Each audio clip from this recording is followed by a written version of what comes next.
This video is about environmental policy. We will be focusing on how the grassroots lobbying group Indigenous Environmental Network, IEN for short, is working to influence environmental policy in order to halt the use of the environmentally detrimental Dakota Access Pipeline. The pipeline runs over 1,000 miles underground and is used to transport oil across the United States. It runs from the oil fields in northwest North Dakota southward to Native American land, infringing on their property rights and polluting their sacred land.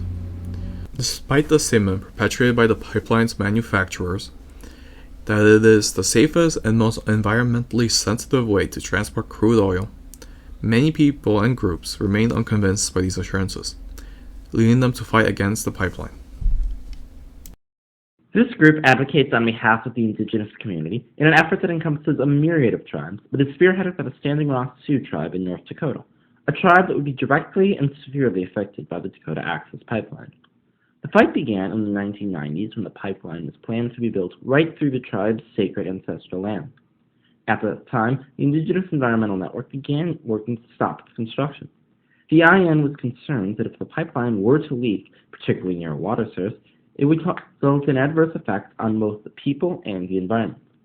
These effects would be in both the short term and long term, including things such as bronchitis, asthma, miscarriage, central nervous system disorders, and mental health problems. When oil is spilled, it stays in the environment, and, just as IEN predicted, the pipeline did leak, causing oil to desecrate the sacred Indigenous land. The Indigenous Environmental Network originally worked with the goal of halting the construction of the pipeline. The group had repeated demonstrations in South Dakota and established water protection camps in order to protest the likely leaks that would contaminate the water supply. In the year 2017, when the pipeline finished construction, despite the group's efforts, the pipeline leaked nearly 400,000 tons of oil. The oil leak was environmentally catastrophic, and it only bolstered the argument about water contamination, which, as mentioned earlier, causes irreversible damage to a community.